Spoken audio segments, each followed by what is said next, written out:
The wind, a relentless sculptor of the Badlands, had long carved the contours of Silas Thorne's soul, leaving behind a man as rugged and unyielding as the desolate landscape he roamed. He wasn't a good man, not by any measure polite society might offer, but the wilderness had a peculiar way of stripping away pretenses, leaving only the stark, undeniable truth of existence. His past was a patchwork of desperate choices and a trail of regret, each thread woven into the weary lines around his eyes. He had ridden under a sky that seemed to watch, unblinking, his own personal history, a heavy shroud that clung to him like dust to his worn leather duster. A solitary existence, punctuated only by the distant howl of a coyote or the creak of his saddle, had been his penance. He sought nothing more than to outrun the whispers of his name carried on the wind, a name synonymous with transgression, with a life lived on the fringes of the law. He was an outlaw, yes, but even outlaws, he'd found, carried their own burdensome codes. It was the stillness that first pricked at the edges of his hardened awareness, a silence more profound than the usual vastness of the plains, a quiet that felt less like peace and more like a held breath. He'd been tracking a faint deer trail, hoping for fresh meat, when the scent of fear, sharp and acrid, cut through the dry air.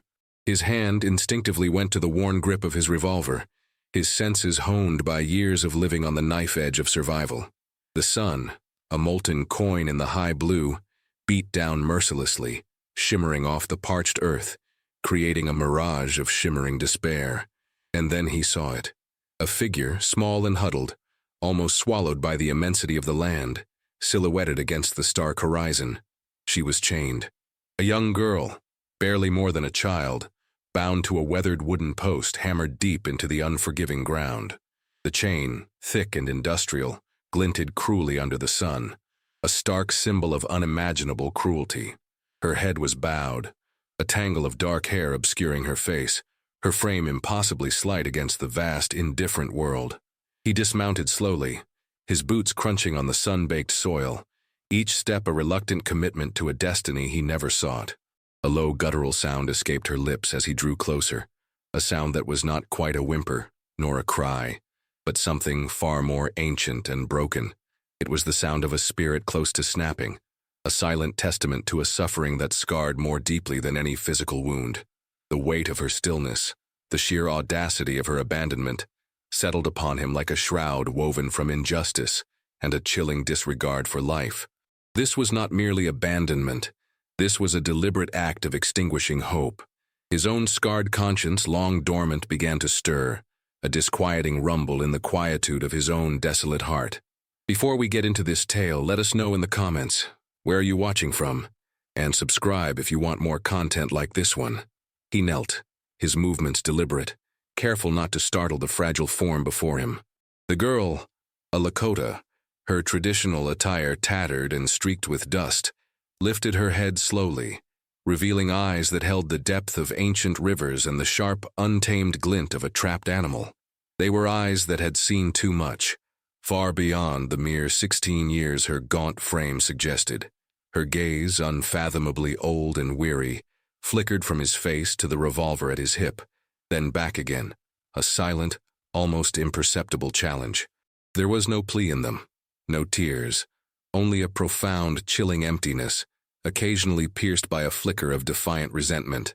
He saw a reflection of the wilderness within her, a raw, untamed spirit that refused to be extinguished, even in chains. His own past, a tapestry of hard roads and regrettable choices, suddenly felt less significant, almost petty, in the face of such profound, casual brutality. He was an outlaw, a man who had taken lives and stolen livelihoods, yet the sight of her, shackled and discarded, ignited a cold fury he hadn't known he still possessed. It was a fury born not of righteous indignation, but of a primal recognition of a similar fight for survival, albeit one far more desperate than his own.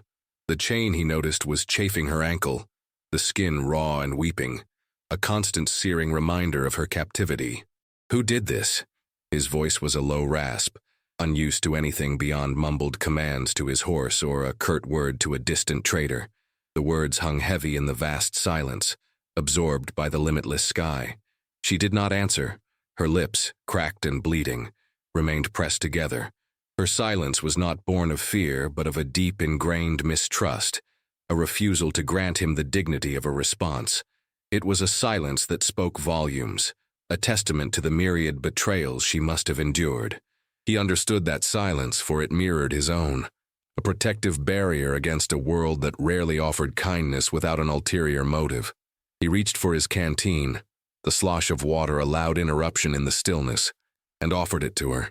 Her eyes narrowed, studying his hand, assessing the offer. Suspicion warred with an instinctual thirst.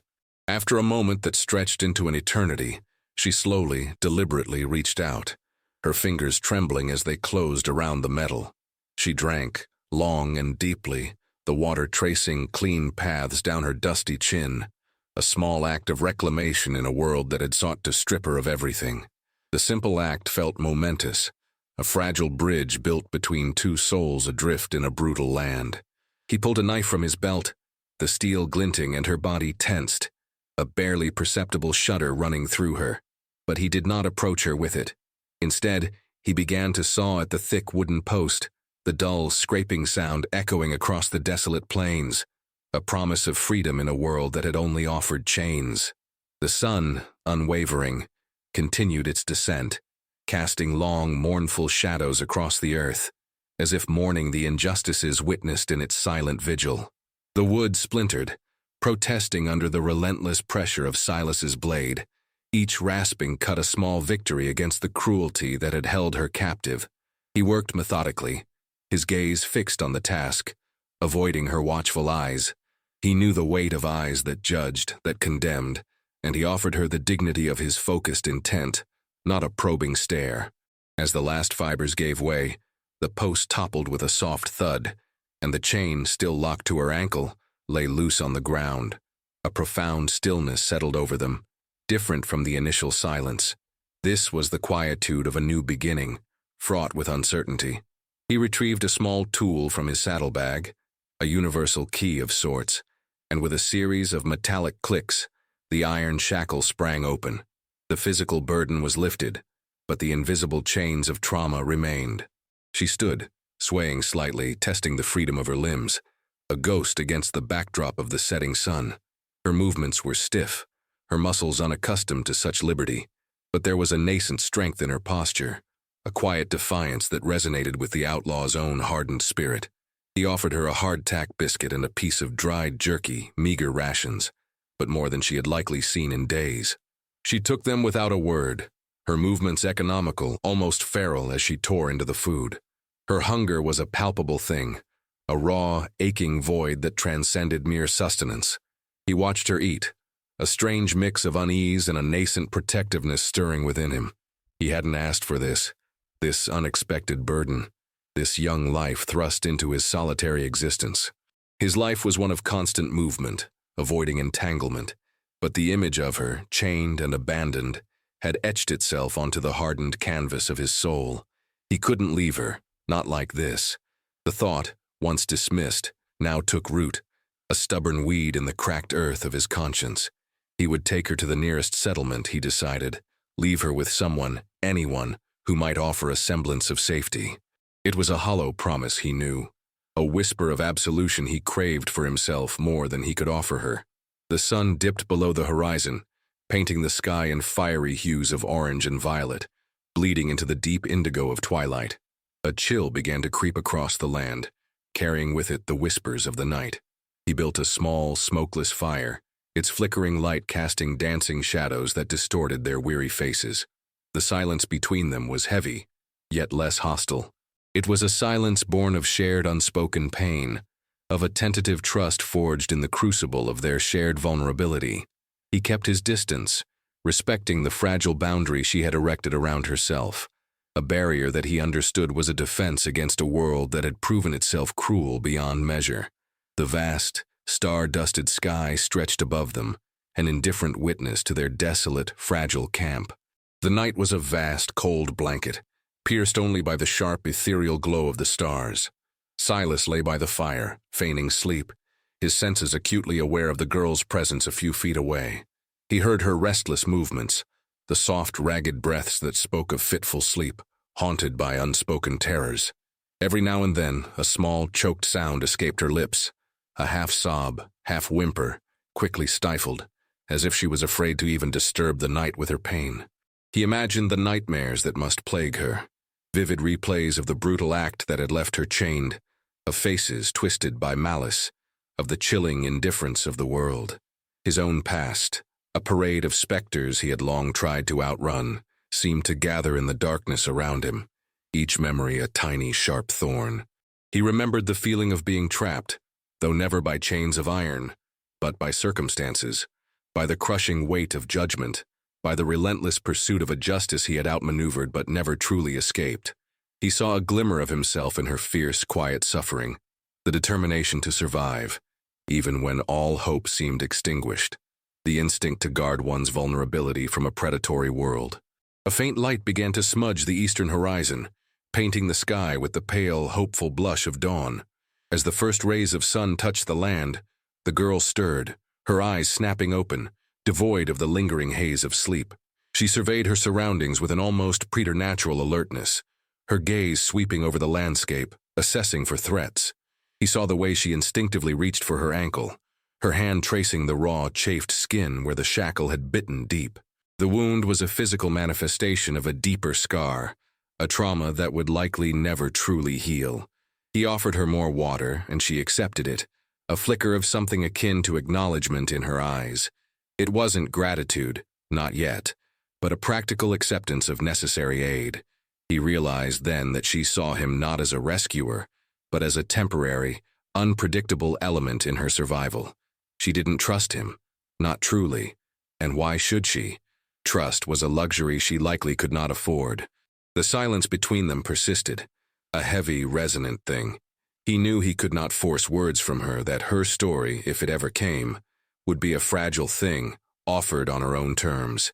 He was no healer, no preacher, no man of comforting words. He was an outlaw, a shadow, and yet fate had inextricably linked their paths in this desolate expanse.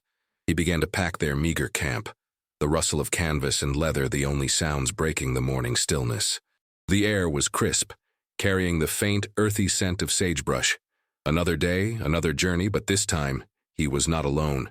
The weight of her unspoken story settled on his shoulders, a responsibility he hadn't sought, but now could not cast off. They rode west, the sun at their backs casting long, distorted shadows that stretched before them like silent companions. Silas rode ahead, his posture rigid, shoulders hunched against the unseen burdens he carried. The girl, whose name he still did not know, rode a few paces behind, a small, spectral figure against the vastness. Her initial rigidity had eased slightly, replaced by a subtle, almost imperceptible rhythm as she adapted to the horse's gait. He noticed the way she scanned the horizon, her eyes missing nothing, her instincts honed by a life lived on the edge. Every distant dust plume, every shift in the wind, seemed to register with her, a silent vigilance that spoke volumes about her past experiences. He found himself increasingly aware of her presence, not as a burden, but as a strange, quiet force that altered the very fabric of his solitary world. The silence between them remained, a deliberate choice on her part, an unspoken promise of his own. He offered no false comforts, no empty words of reassurance, understanding that such things would ring hollow in the face of her profound pain. They encountered no one for days, the land stretching endlessly, indifferent to human suffering. The isolation was a comfort to Silas, a shield against the judgmental eyes of society, but it also meant no quick handoff for the girl. He found himself slowing his pace, searching for water holes with more diligence, sharing his meager rations without question. He caught her observing him sometimes, her dark eyes unblinking, analytical, devoid of sentiment. He wondered what she saw, a gruff, dangerous man perhaps, or merely another white face in a long line of them, each one a potential threat. He knew the world saw him as an outcast, a criminal, a stain on the ledger of civilized life.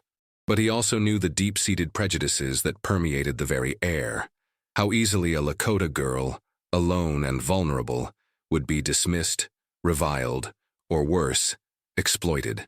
He felt the cold touch of irony. He, the outlaw, the supposed villain, was now a reluctant protector, guarding a fragility that society itself had discarded. The wind whispered tales of injustice through the dry grass, carrying the echoes of a history rife with broken promises and casual brutality. He thought of the towns, the settlements, the places where people gathered under the guise of civility, and a bitter taste filled his mouth.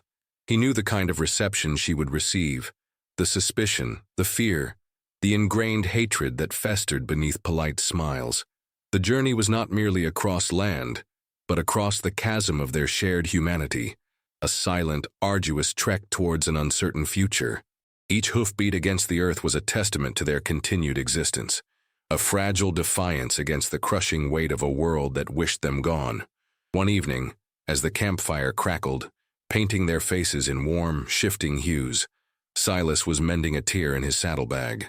He felt her eyes on him, not with suspicion, but with a quiet curiosity. He looked up, and for the first time, her gaze did not immediately flit away. She pointed to a faded, barely visible scar on his forearm, a jagged line that spoke of a forgotten struggle. Buffalo, he grunted, a lie, but one he preferred to the truth of a saloon brawl and a broken bottle. She nodded slowly, then pointed to a similar, though older, scar on her own wrist, a thin, white line against her darker skin. "Bear," she murmured, her voice a soft, almost ethereal whisper, the first word she had spoken to him that was not a choked cry or a silent gesture. The sound of it, fragile and melodic, hung in the night air, a revelation. It was not a question, not an offering of personal history, but a simple, shared observation of the marks life leaves behind. He felt a small, almost imperceptible shift in the space between them, a loosening of the invisible bonds of distrust. He then asked, his voice low, "What is your name?" She hesitated, her eyes searching his, as if weighing the honesty of his intent, the safety of revelation. The silence stretched, filled only by the crackle of the fire and the distant cry of a night bird. Then, almost reluctantly, she spoke it, a sound as delicate and resilient as the desert flower. Matoaka. It was a name that resonated with strength, a stark contrast to her current vulnerability. Matoaka. The name felt heavy, meaningful, a responsibility he now carried. He repeated it, testing the sound, letting it settle into the vastness of the plains. "Matoaka," he said again, a faint echo of wonder in his gruff tone. He didn't offer his own name, not yet. Some truths were best kept hidden, even from those with whom you shared a fragile bond. He saw a flicker of something in her eyes then, a subtle change, perhaps a ghost of a smile quickly veiled. It was a fleeting moment, a shared breath in the enormity of their isolation. The exchange was brief, but profound. It was not a blossoming of friendship, but the tentative unfurling of a common ground, a shared humanity discovered in the most desolate of circumstances. The stars above seemed to shimmer brighter, as if acknowledging this small, significant communion. He watched her for a moment longer, this young woman named Matoaka, a survivor, a testament to an indomitable spirit, and knew, with a certainty that chilled him, that their paths were now inextricably bound. The road ahead felt less a burden, and more a strange, compelling journey into the unknown. Days bled into weeks, the rhythm of their journey settling into a quiet, almost meditative stride. Matoaka, though still largely silent, had begun to shed some of her immediate defenses. She ate without prompting, accepted water and simple poultices for her still-healing ankle without overt suspicion. Her movements became more fluid, her eyes still watchful, but now occasionally resting on Silas with a gaze that held less apprehension and more consideration. He, in turn, found himself increasingly attuned to her subtle cues, understanding her needs before they were voiced. He learned to read the slight stiffening of her shoulders when a distant rider appeared on the horizon, the way her eyes would narrow at the scent of something alien on the wind. Their communication remained largely nonverbal, a language of glances, gestures, and unspoken understandings, more profound than any flurry of words could convey. It was in these quiet moments that the layers of his own hardened exterior began to subtly fray, revealing something akin to concern, a quiet sense of duty he hadn't known he still possessed. One afternoon, seeking shelter from an unexpected driving rainstorm in a shallow cave, the air grew thick with the scent of damp earth and tension. Matawaka, shivering, despite the small fire Silas had managed to coax to life, drew her tattered blanket tighter around herself. Her eyes, usually so guarded, held a distant, haunted look. "They came in the spring," she whispered, her voice barely audible above the drumming rain. "Like a sickness. Took the horses, took the young men, took the children." Her words, fragmented and raw, painted a desolate picture of invasion and loss. Silas listened, his gaze fixed on the flickering flames, allowing her words to wash over him, understanding that this was not a story told for comfort, but a release of unbearable memory. He felt the sharp sting of indignation, a bitterness he usually reserved for his own grievances. The irony of his own past, running from the law, while others committed atrocities under its twisted guise, was not lost on him. He remembered towns where the law was a white man's hammer, crushing anything that stood in its way, especially those who were different. "The chains," she continued, her voice growing fainter, "for those who fought, for those who didn't run fast enough. I saw my brother." Her voice broke then, a single guttural sound of grief escaping her lips. Profound silence descended, broken only by the relentless drumming of the rain. Silas didn't speak, didn't offer empty platitudes. Instead, he simply reached out, slowly, deliberately, and placed a calloused hand on her shoulder. It was a clumsy gesture of comfort, an awkward attempt to bridge the chasm of her pain, but it was genuine. She flinched, a ghost of her earlier fear, then slowly, imperceptibly, leaned into his touch. In that small, shared space, two profoundly scarred souls found a fragile moment of connection, a silent acknowledgement of shared vulnerability, and the crushing weight of a world that refused to be just. The rain outside seemed to weep with them, washing away the dust of indifference, leaving behind the raw, aching truth of their existence.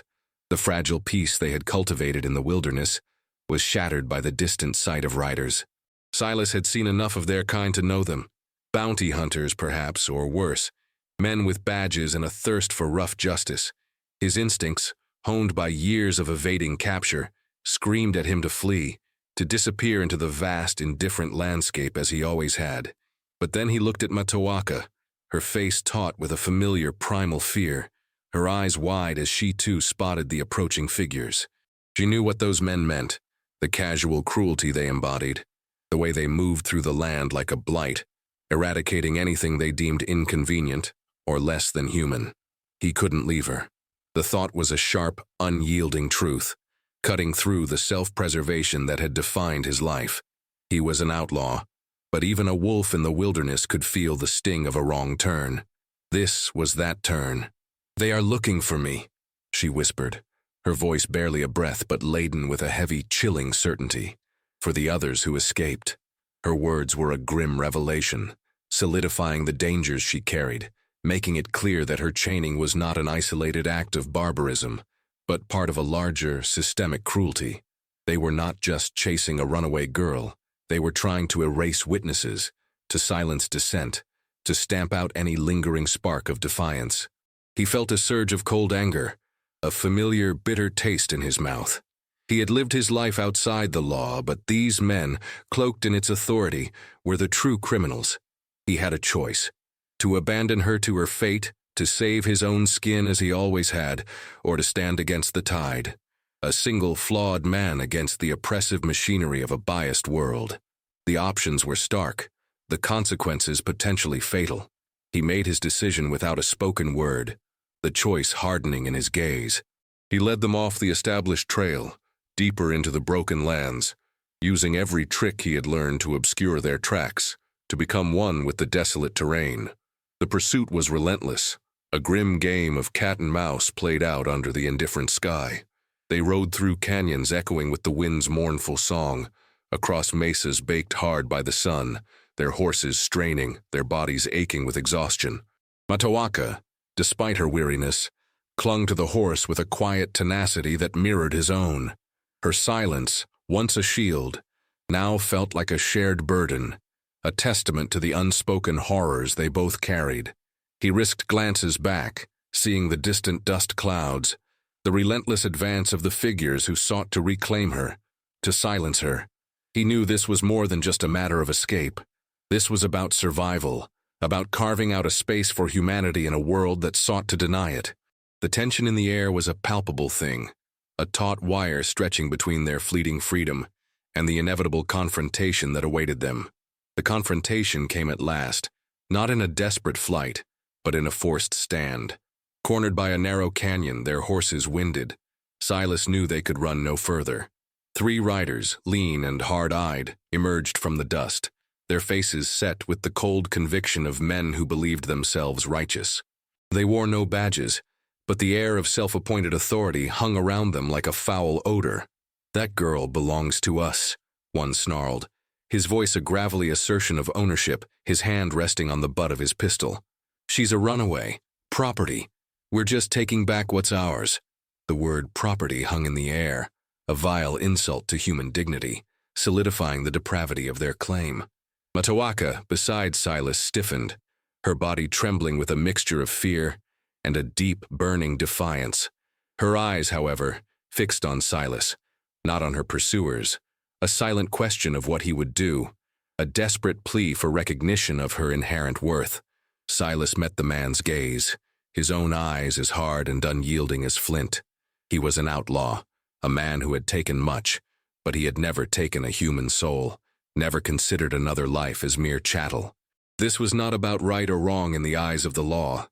This was about a deeper, more primal code, one etched into the very core of his flawed being. "She ain't property," he growled, his voice low and dangerous. "She's a person." His hand hovered over his own weapon, the worn leather of the grip a familiar comfort, a promise of swift, brutal justice if it came to it. The lead rider laughed, a harsh, humorless sound that scraped against the quiet. "You defending a savage outlaw? You really fallen that low?" The words were meant to sting, to demean, to reduce him to something even lower than he already was. But Silas felt only a strange clarity. He had spent his life running from his past, from the consequences of his actions. Now, paradoxically, by choosing to stand, he felt a strange sense of alignment, a flicker of something akin to redemption. The shots came fast, echoing off the canyon walls. Silas moved with a swift, brutal efficiency born of countless skirmishes, his aim true, his movements economical. The fight was short, violent, and utterly devoid of glory. One man fell, another wounded, the third turning his horse and fleeing, a coward revealed by the very brutality he had espoused. The silence that descended afterwards was profound, broken only by the ragged breaths of the horses and the distant cry of a hawk.